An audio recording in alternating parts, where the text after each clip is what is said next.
Este es un viaje a través de un continente extraordinario. Un viaje a través del espacio y del tiempo. En nuestro camino descubriremos las huellas de los antiguos océanos y desenterraremos restos de bosques tropicales en las cumbres de las montañas. Los dinosaurios serán nuestros compañeros de viaje. Nos encontraremos con los neandertales y seremos testigos de un accidente cósmico que estuvo a punto de destruirlo todo. Conoceremos a los cazadores y a sus presas. Y acompañaremos a Europa en su largo viaje alrededor de nuestro planeta.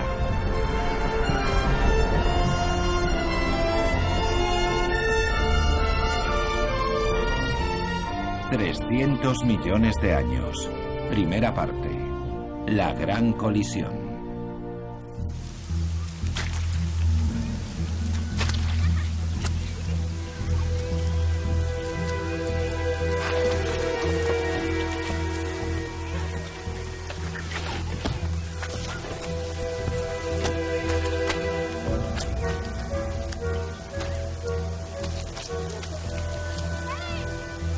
Hace 100 años, muchos ya eran conscientes de la existencia de ciertos animales antiguos y misteriosos.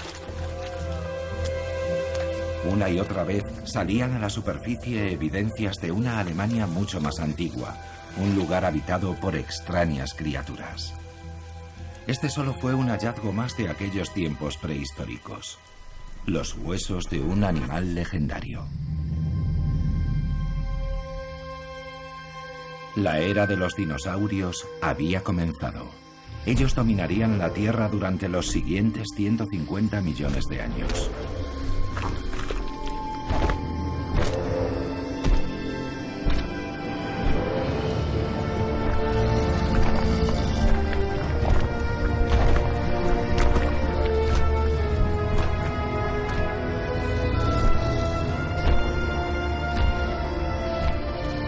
Comparado con sus futuros descendientes, el Plateosaurus era un peso pluma. Pero a pesar de ello, este herbívoro seguía siendo demasiado pesado para los terrenos húmedos y fangosos de las ciénagas que habían ido cubriendo su territorio poco a poco.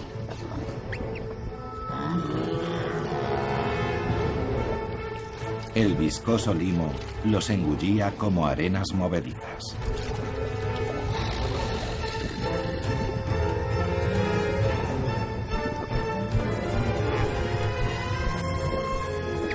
En los tiempos modernos se desenterraron aquí tantos cuellos largos que se les apodó como Swabian Lindworms, por Suabia, la región donde se encontraban. Estas criaturas señalan el comienzo de la historia de los dinosaurios. Aquel hueso solo era la punta del iceberg. Pero antes demos un gran salto hacia atrás.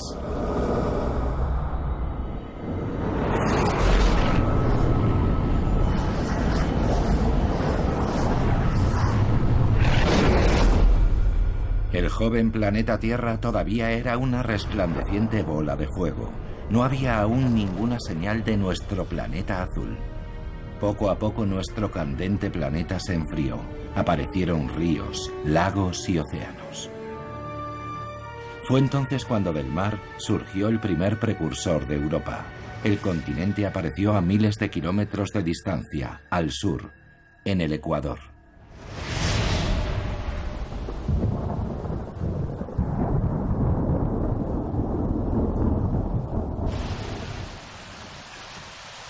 Actualmente se conoce a aquella era remota como el período carbonífero o era del carbón.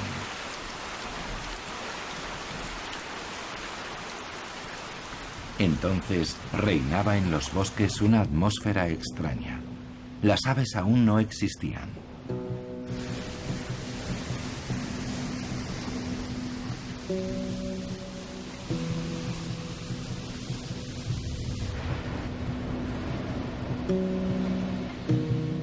El clima era húmedo y caluroso. El oxígeno era muy abundante. Más altos, más lejos, más largos. Los helechos alcanzaban alturas de hasta 20 metros. Los gigantescos ciempiés prehistóricos llegaban a medir 2 metros de largo.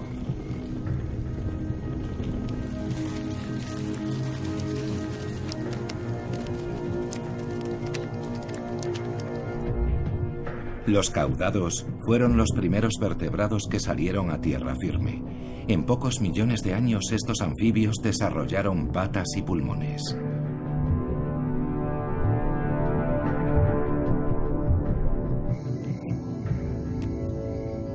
Y por primera vez, los animales conquistaron el aire. Las libélulas gigantes patrullaban las alturas, con 4 alas que se movían independientemente, como las de sus modernos descendientes, eran hábiles cazadoras.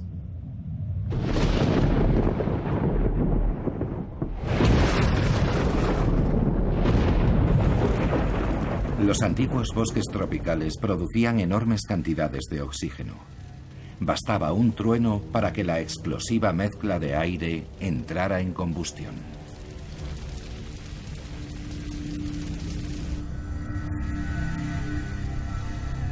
En aquel momento Europa estaba situada en la intersección de 2 vastas masas continentales. La colisión entre ellas originó una cordillera montañosa que podría haber sido tan alta como los Alpes actuales si no hubiera comenzado a desmoronarse tan deprisa como se había formado. Los bosques pantanosos quedaron sepultados bajo los escombros de esas montañas, pero volvían a crecer de nuevo, solo para volver a ser inundados por las aguas del océano, que los cubrían con detritos rocosos y arenosos, un proceso que duraba millones de años. Sin oxígeno las plantas no se pudrían. Primero se convertían en turba, luego en lignito y finalmente en hulla.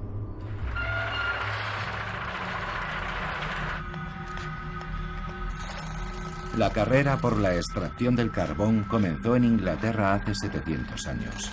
Primero en la superficie y después, persiguiendo las vetas más profundas, la minería se hizo subterránea.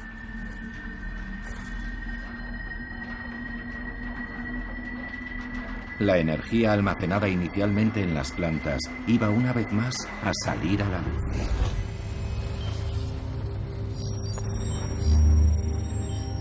El apetito voraz por la energía literalmente minó las ciudades donde se extraía el carbón. El subsuelo se llenó muy pronto de galerías y túneles subterráneos.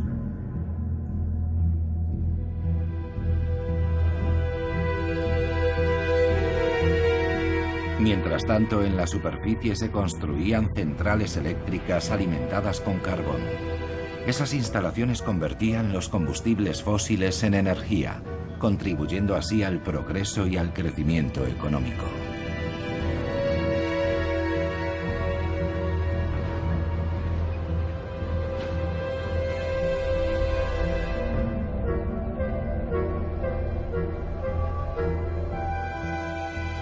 La escoria acumulada en el exterior de las minas de carbón saca nuevamente a la luz los bosques primigenios enterrados hasta entonces. Sus huellas pueden verse en los delicados contornos que los especímenes gigantes dejaron en los estratos de carbón. Los enormes helechos habían quedado inmortalizados en la piedra, al igual que los ciempiés gigantes.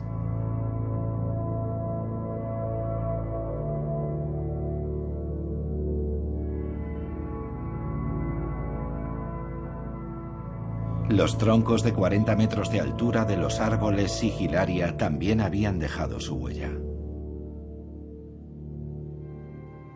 Como las libélulas, a las que, salvo por su enorme tamaño, cuesta distinguir de su versión moderna.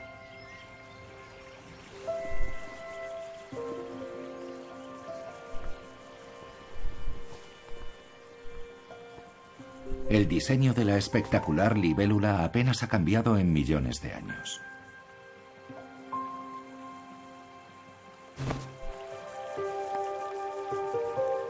En su juventud, este insecto muda en repetidas ocasiones su exoesqueleto de quitina, que es extremadamente ligero, aunque resistente. Bajo esa armadura desechable, su cuerpo está dividido en segmentos blandos. Finalmente, tras la última muda, despliega sus alas. La libélula ha alcanzado la madurez.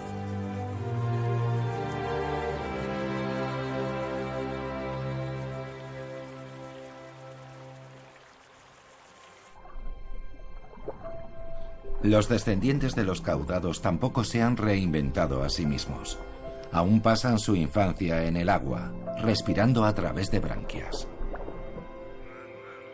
Más adelante desarrollarán patas y pulmones. Solo entonces podrán salir a tierra firme. Es casi como ver la evolución a cámara rápida.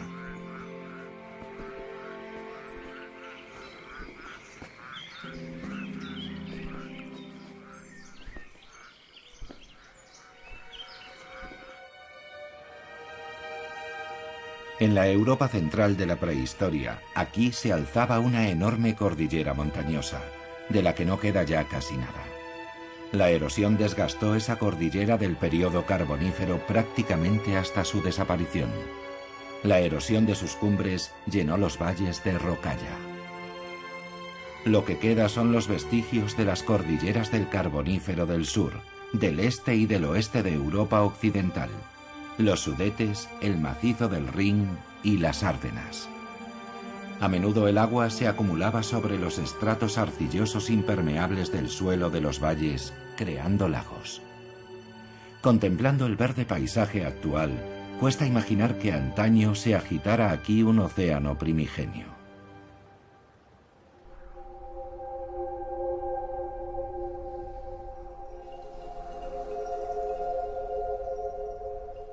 El mar de Zechstein cubría gran parte del continente europeo, desde los actuales estados bálticos a través de Polonia hasta los Países Bajos. Aún no había ninguna señal del desastre que tendría lugar en la era posterior al período carbonífero. Las temperaturas en el planeta eran abrasadoras. Aunque quedaron varados en las cumbres, los anfibios no se extinguieron. Los que lograron escapar de esas tierras áridas para regresar al agua sobrevivieron y siguieron adaptándose. Las nubes de lluvia que se formaban sobre el mar rara vez alcanzaban el interior de la masa continental, y sin la lluvia aparecieron vastas regiones desérticas. Los reptiles, con pieles y huevos resistentes a la evaporación, adquirieron una ventaja decisiva en el abrasador clima desértico.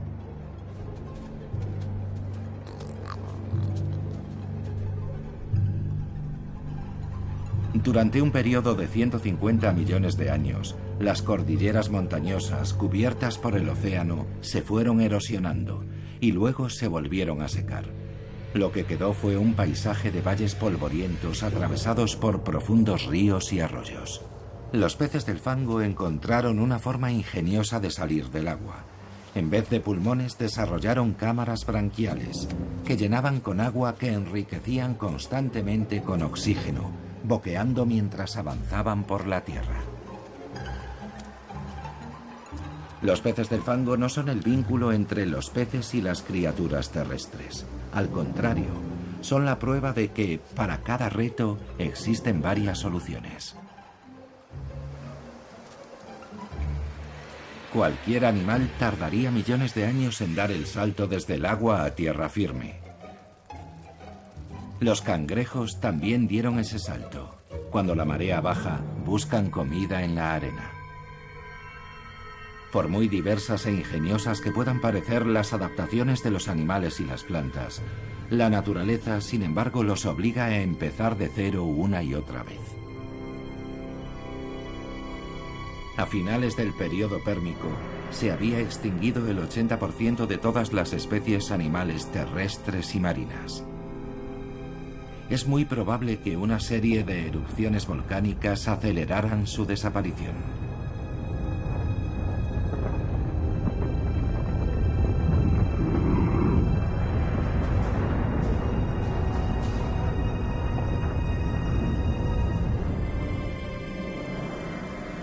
El clima era un caos. Las algas proliferaron y las bacterias devoradoras de oxígeno crearon zonas muertas en los océanos, envenenando toda la vida marina. A lo largo de la historia del planeta se han sucedido repetidamente extinciones masivas similares, que causaron la desaparición de grupos enteros de animales.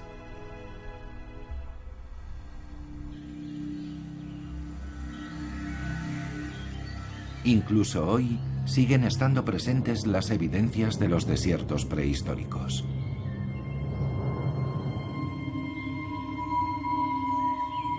En el bosque del Palatinado, situado en la frontera franco-alemana, se formaron depósitos de arena y arcilla cuyos estratos alcanzan los 400 metros de altura.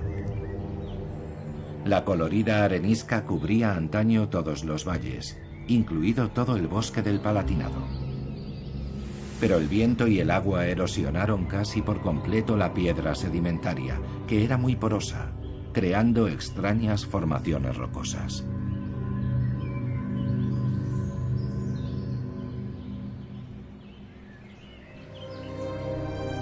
Y el bosque del Palatinado no es el único en Europa que ha cambiado. En todo el continente los helechos arbóreos gigantes fueron reemplazados por otras especies, píceas, hayas, robles y pinos. A primera vista este mar de árboles parece vacío y monótono, pero en realidad está lleno de vida y de sorpresas.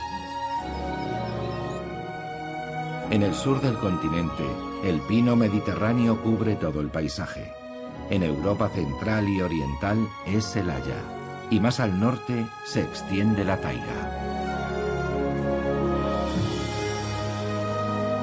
Pero aunque estos bosques puedan parecer vírgenes, hace mucho tiempo que dejaron de serlo. Aquí, la silvicultura y la caza moderna han modelado el rostro de la naturaleza. La cigüeña blanca fue una de las primeras especies que llegó a los bosques aluviales. Estas aves, que inicialmente nidificaban en los árboles, fueron las primeras en ocupar los tejados y las chimeneas, cuando los seres humanos empezaron a cambiar su hábitat. Aún así, desde tiempos inmemoriales, el bosque ha seguido siendo un lugar encantado, envuelto por el misterio. Los bosques oscuros y profundos son la fuente principal de las leyendas y de los cuentos de hadas. Por la noche aún se puede sentir el espíritu del bosque primitivo.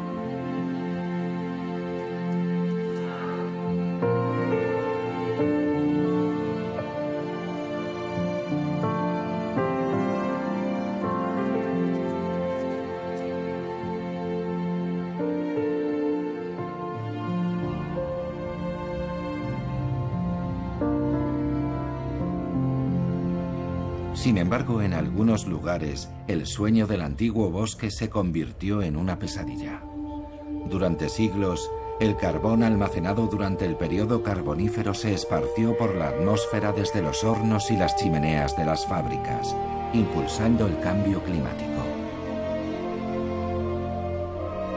Pero en otros lugares también se plantaron hileras de píceas, creando frágiles plantaciones forestales.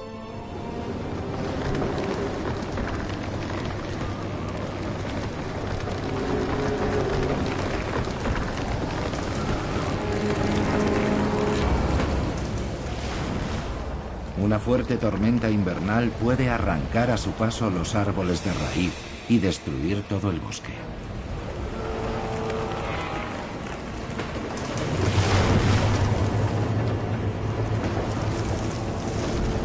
Y cuando suceden esos desastres naturales, solo podemos contemplar impotentes cómo se vienen abajo los esfuerzos de muchos años de reforestación.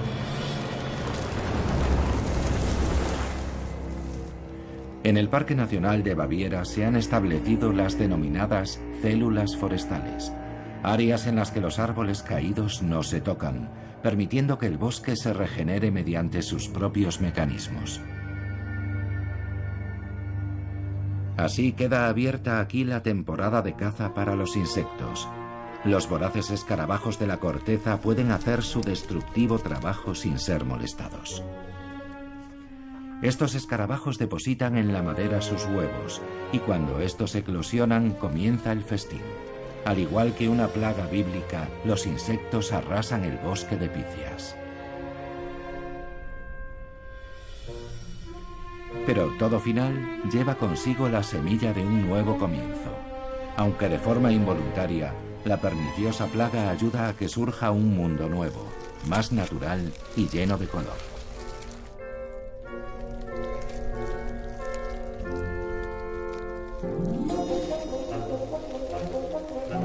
Los hongos contribuyen descomponiendo la madera, de la que nacerá el bosque del futuro.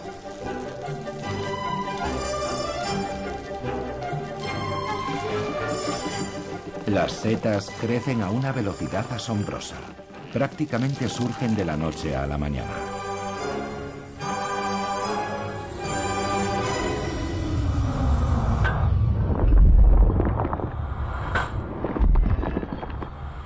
Todo ello hace que resulte difícil comprender la lentitud con la que la vida se transforma en piedra.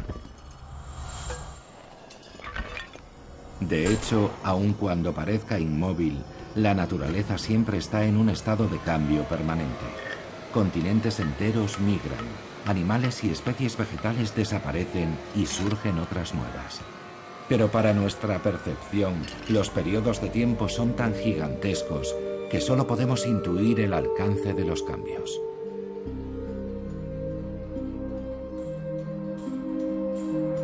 Los acontecimientos de muchos milenios pueden estar comprimidos en tan solo 5 centímetros de piedra.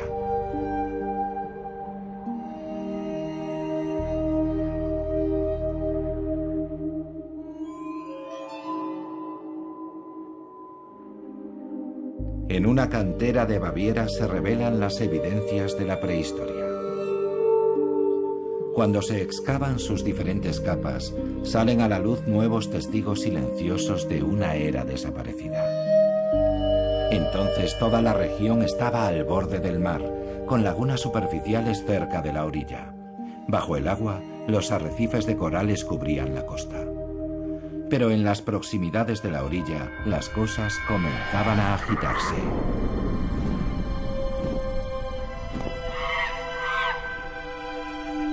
Bienvenidos al Parque Jurásico de Europa. En el período Jurásico, los dinosaurios dominaban el planeta.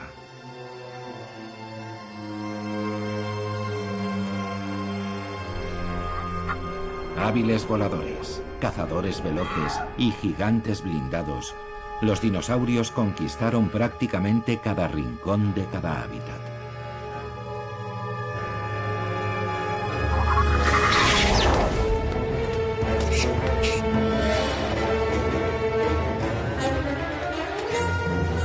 En aquellas islas que hoy son montañas, vivían dinosaurios predadores muy veloces, como este Compsognathus, al que le gustaba devorar a sus parientes más pequeños.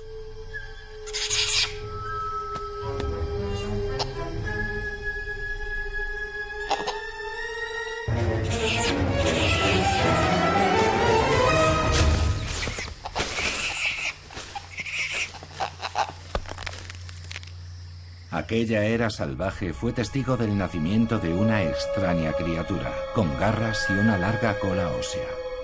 El Archaeopteryx. El primer fósil de Archaeopteryx se descubrió en 1860 en una cantera de piedra caliza de Solnhofen, una pequeña ciudad de Baviera. Era una pluma. Muy pronto se encontraría el primer esqueleto fosilizado de un dinosaurio con plumas, un ave tal vez. Aquellos hallazgos plantearon nuevas preguntas. Charles Darwin acababa de publicar su teoría sobre el origen de las especies. Muy pronto aquel fósil se vio envuelto en una batalla entre evolucionistas. Uno de los bandos lo consideraba la prueba de que las aves procedían de los dinosaurios. Para el otro bando solo era una anomalía exótica, no un vínculo entre las dos especies. Se equivocaban. Cada estrato de piedra caliza de Solnhofen sacaba a la luz un nuevo fósil que originaba una nueva polémica.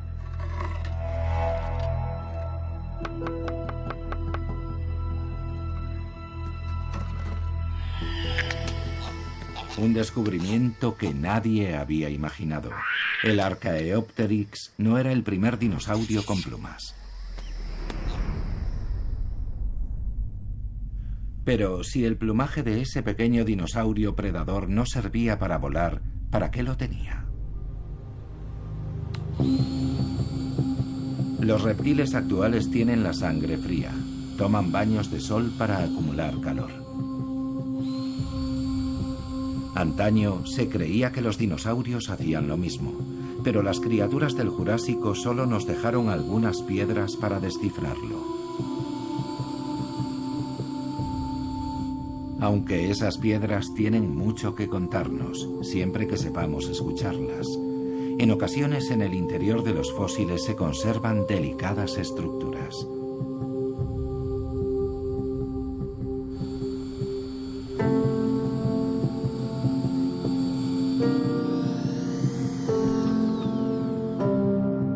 En la Universidad de Bonn, los investigadores examinan esas microestructuras.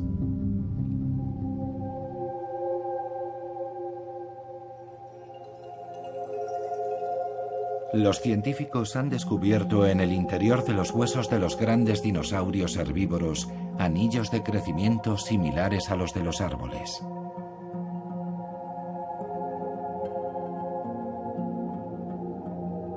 Las muestras de médula de los huesos muestran que en muchos dinosaurios los anillos aparecen espaciados en grandes intervalos. Debieron de crecer muy deprisa, algo que solo pueden hacer los animales de sangre caliente. La historia debe ser reescrita una vez más. Al menos varias especies de dinosaurios tenían algo en común con los reptiles modernos. Dinosaurios bípedos y cubiertos de plumas que calentaban sus huevos con el calor de sus cuerpos y alimentaban a sus crías. El parecido no es una coincidencia.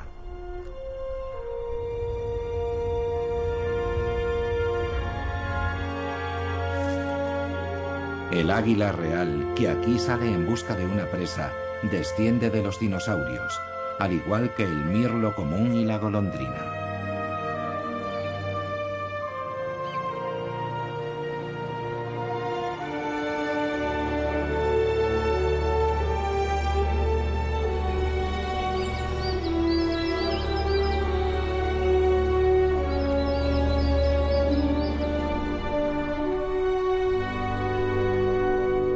El hábitat del águila parece yermo, batido por el viento, viejo y lleno de grietas. Pero las apariencias son engañosas. Las montañas de los Alpes son relativamente jóvenes. Hace solo 200 millones de años aún seguían bajo el mar. Hoy, las huellas del antiguo océano siguen encerradas en el interior de la piedra caliza alpina de Dachstein.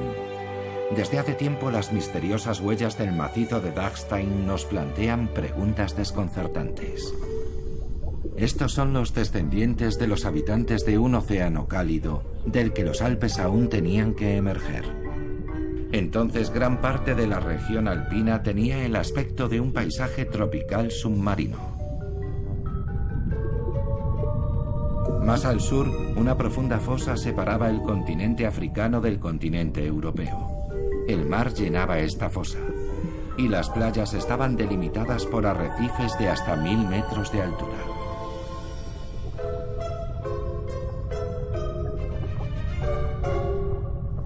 Los habitantes más pequeños de aquel mar tenían que protegerse de los dinosaurios marinos.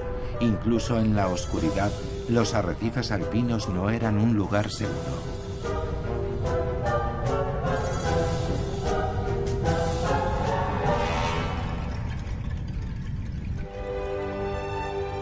Ahora, ese mar se eleva sobre las nubes. El lecho marino se plegó formando una cordillera. Sus 1000 kilómetros de longitud se estrujaron como un acordeón, y ahora solo tienen 100 kilómetros de anchura. Este escarpado paisaje montañoso es el resultado de la colisión de dos continentes. El continente africano presionaba desde el sur contra Europa. De una forma increíblemente lenta, la corteza terrestre se partió, se elevó y se amontonó en diferentes capas. Y así, desde el fondo de un antiguo océano, los Alpes calizos se elevaron hasta alcanzar una gran altura.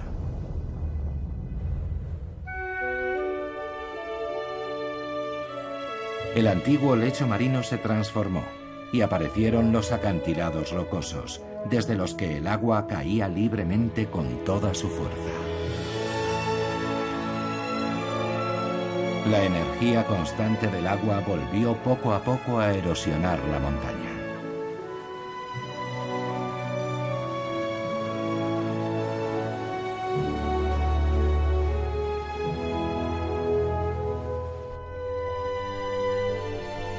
Los opiliones, también llamados segadores, han sobrevivido millones de años y han sido testigos de esos cambios. Ahora muchas especies están amenazadas. Los seres humanos están invadiendo sus hábitats. El mundo submarino de los lagos alpinos resulta tan misterioso como los océanos prehistóricos. También aquí la evolución ha creado estrategias de supervivencia de una creatividad extraordinaria. Estos lagos cristalinos, aunque pobres en nutrientes, son el hogar de las utricularias. Estas primitivas plantas acuáticas tienen una forma especial de satisfacer sus necesidades dietéticas.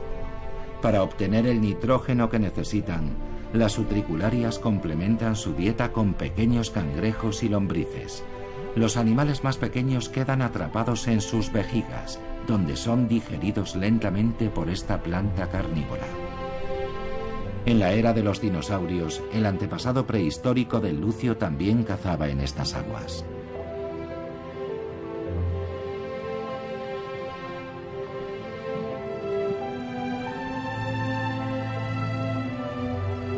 A 600 metros de altura sobre el nivel actual del mar se encuentra el lago Königssee, o lago del rey.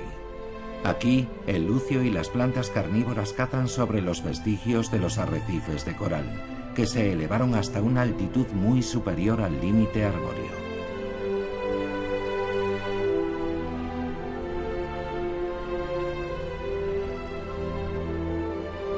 En tan solo unos millones de años, el hábitat se ha transformado y con él, el reino animal y vegetal.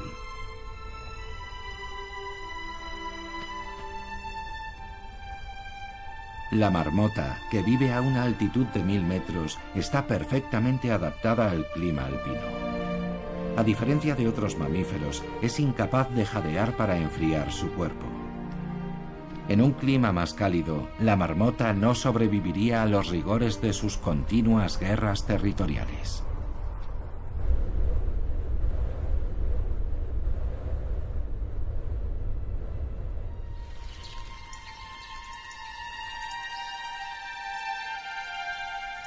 Pero, ¿cómo se desarrolla una especie? ¿Cómo actúa la evolución? Mientras los Alpes se elevaban lentamente, comenzó una nueva y colorida revolución. Aparecieron las plantas con flores y con ellas los insectos, algunos de los cuales se adaptaron específicamente a un solo tipo de flor. Si no existiera uno de ellos, el otro tampoco podría sobrevivir. Los insectos son atraídos por los nutrientes y ellos a su vez polinizan los capullos, asegurando la siguiente generación de las plantas con flor.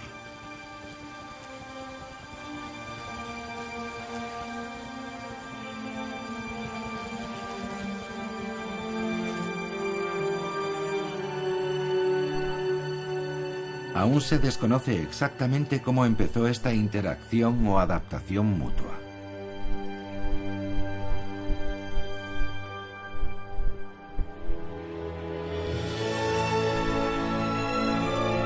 A estas altitudes el mundo es un lugar peligroso. El hábitat de alta montaña es especialmente duro. La temperatura desciende 1 grado cada metro de altitud y la diversidad vegetal disminuye. Por eso las plantas que consiguen sobrevivir aquí, a pesar del frío extremo, el sol y la aridez, son auténticas especialistas. En este territorio inhóspito en el que casi ninguna especie arbórea puede sobrevivir hoy, prolifera el pino cembro. Se toma su tiempo para crecer y puede vivir más de 1000 años. Con sus troncos sinuosos y su recia madera, desafían las tormentas y los vientos polares que a menudo azotan estas cumbres. El destino del cascanueces está unido al de los pinos. Año tras año, este pequeño descendiente plumado de los dinosaurios almacena meticulosamente sus piñones.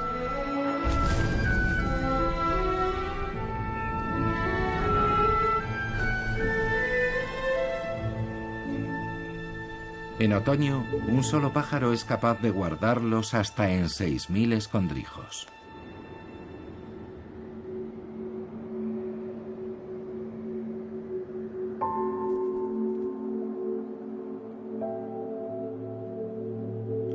Cuando llega el invierno, el cascanueces regresa a sus almacenes.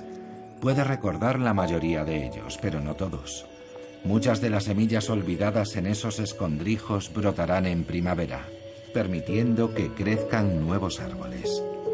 De forma que el cascanueces no solo se alimenta gracias al pino suizo, también asegura la existencia y la continuidad de la especie. El delicado equilibrio de la naturaleza en el límite del bosque.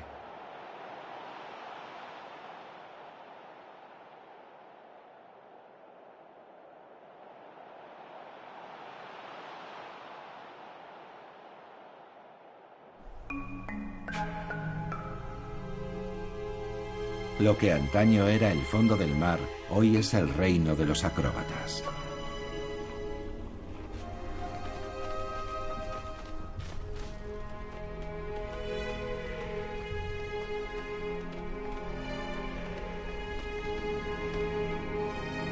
Bajo la mirada atenta del águila, un rebeco joven explora nuevos caminos.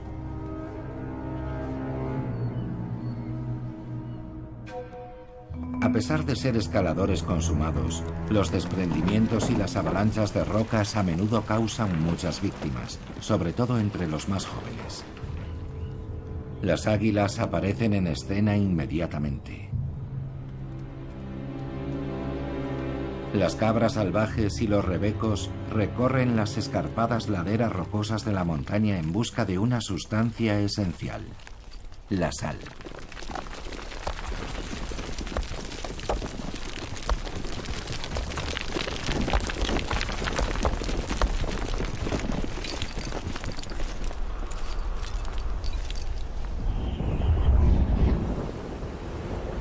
Durante el viaje del continente al norte desde el Ecuador, el sol secó sus mares menos profundos, transformándolos en desiertos de sal. Los océanos del período pérmico también dejaron su huella aquí, en el extremo sur de Alemania.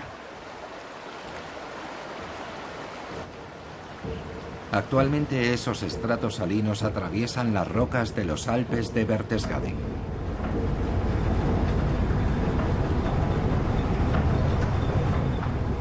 Las vetas de sal se extienden a lo largo de varios kilómetros en las profundidades de las montañas y en algunos puntos alcanzan los 1000 metros de espesor.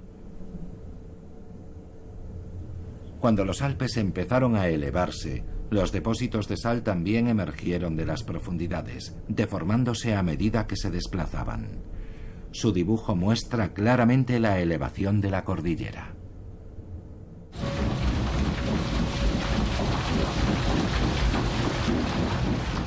En Berchtesgaden se extrae la sal desde hace más de 500 años. Las perforadoras siguen las vetas de sal en el interior de la montaña. Los pozos y los túneles penetran en las profundidades de la roca de sal.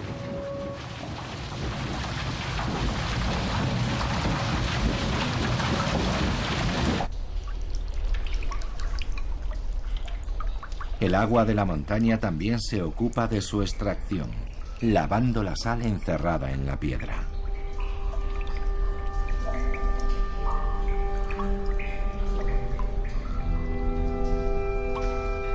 Esta salmuera es casi tan salada como el agua del Mar Muerto.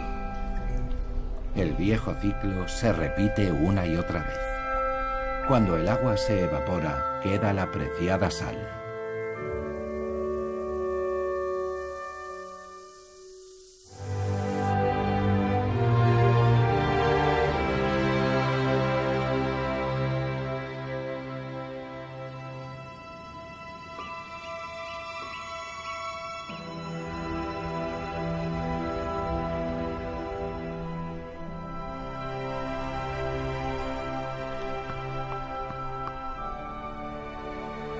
Centenares de millones de años han dejado su marca en las rocas, dando a Europa su aspecto siempre cambiante.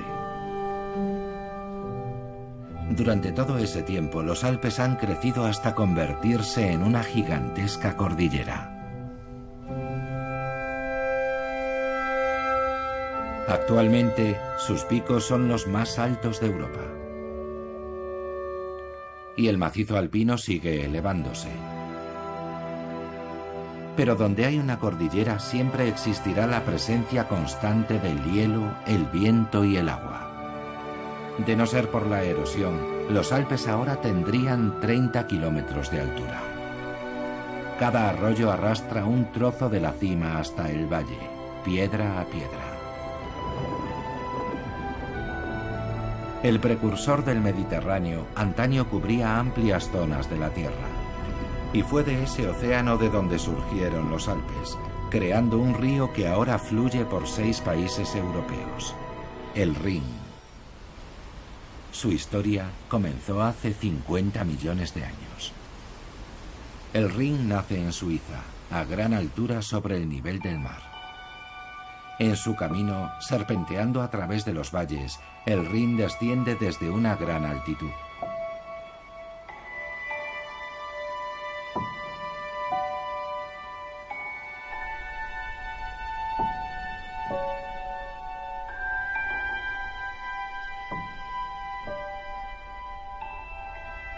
El Rin alpino arrastra a su paso arena y piedras debido a la erosión de las cumbres de la cordillera. 7 millones de toneladas cada año.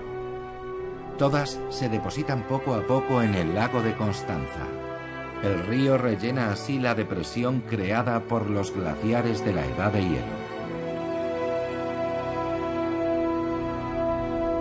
El mismo lago de Constanza fue labrado sobre la corteza por las lenguas de los glaciares. En su retirada, estos dejaron un gran lago formado por el agua del deshielo, rodeado de altos muros de rocas. Cuando esos diques reventaron, el Rin alpino se abrió paso hacia el oeste, uniéndose al todavía joven Rin superior.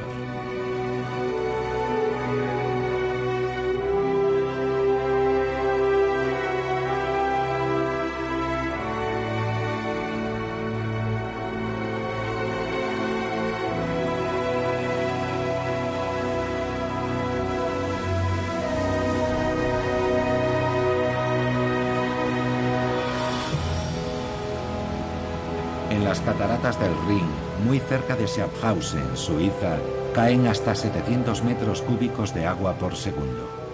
Es la segunda cascada más alta de Europa.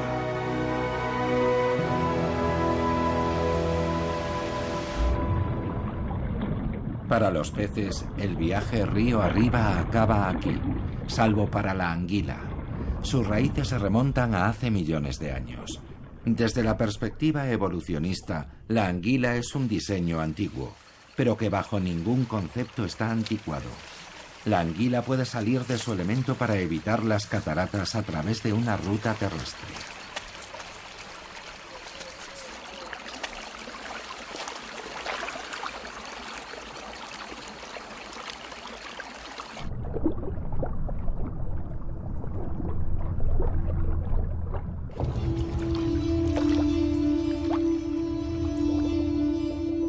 Se cree que el reinado de los dinosaurios llegó a su fin abruptamente hace 65 millones de años, con la colisión de un meteorito.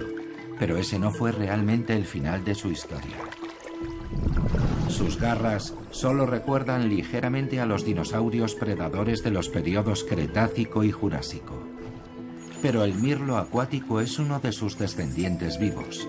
De hecho, todas las aves son familiares lejanas de los pequeños y veloces dinosaurios predadores, algunos de los cuales tenían plumas.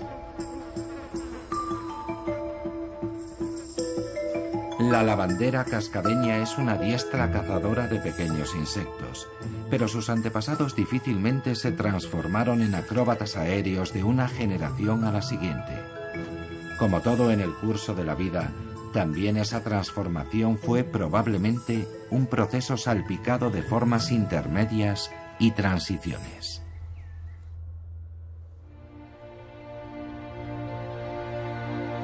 Nada más atravesar Schaffhausen, el Rin entra en Alemania, bordeando la frontera de la Selva Negra, un bosque famoso en todo el mundo. El territorio del urogallo se extiende bajo las sombras de las coníferas de montaña. El macho no es un as del vuelo, pero presume de un plumaje espectacular que demuestra a las hembras que su pretendiente sería una pareja sana.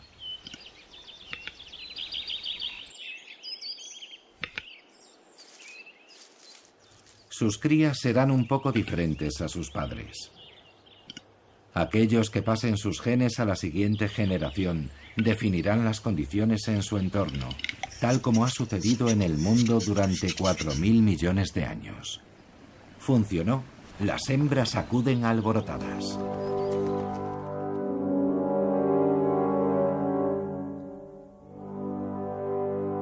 Algunos miembros del reino vegetal también han sobrevivido a las extinciones masivas del planeta. Las primeras coníferas aparecieron hace mucho tiempo, en el período carbonífero. El abeto blanco es uno de sus ancestros. Crecen en las colinas de las regiones del centro y del sur de Europa y pueden alcanzar los 65 metros de altura. Estos árboles son un ejemplo vivo de los trucos que la evolución ha empleado con gran éxito desde tiempo inmemorial. Producen semillas protegidas y ricas en nutrientes y también polen aéreo, todo en un solo árbol.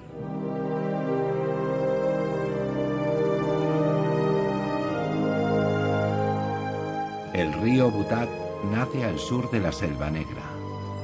Durante millones de años, la fuerza incansable del agua ha dejado al descubierto lentamente el estrato rocoso. El río atraviesa la historia de Europa, justo hasta la roca madre de la cordillera del período carbónico. El entorno siempre está cambiando.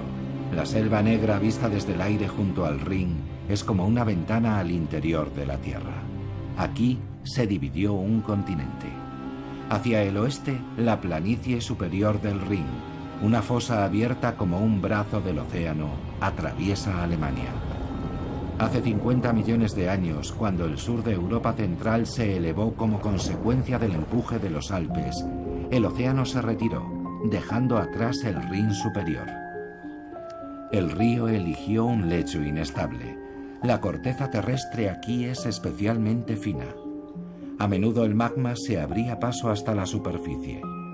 Milenios de erosión han pulido los cráteres volcánicos prehistóricos.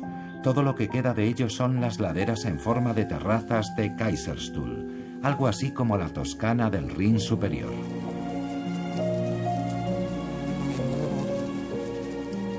Los volcanes extintos son un terreno fértil para muchas formas de vida.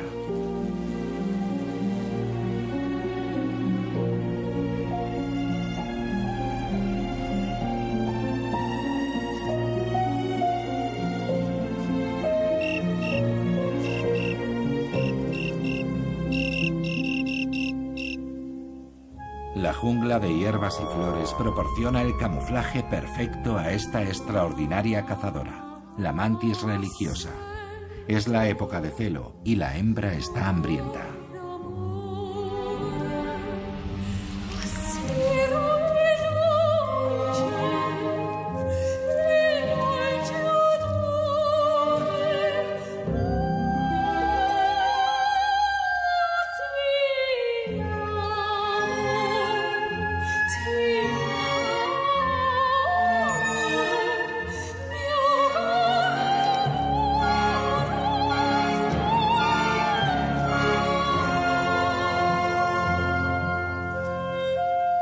El lagarto permanece completamente impertérrito ante el letal encuentro.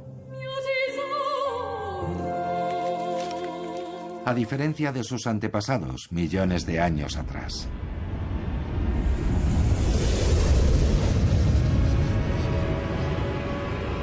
Esta colisión pudo ser el final de la era de los dinosaurios.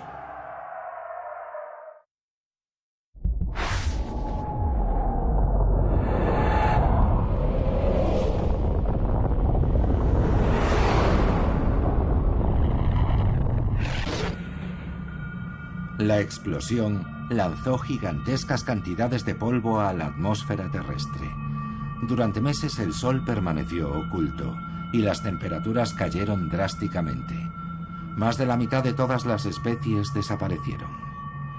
El debate científico sobre si el meteorito fue la única causa de la desaparición de los dinosaurios continuará probablemente durante mucho tiempo. Pero una cosa es segura: había llegado la hora de los mamíferos. A la sombra de los dinosaurios aparecieron los primeros mamíferos. Eran criaturas pequeñas y humildes. Con la salida de los reptiles gigantes del escenario, el camino para ellos quedó despejado.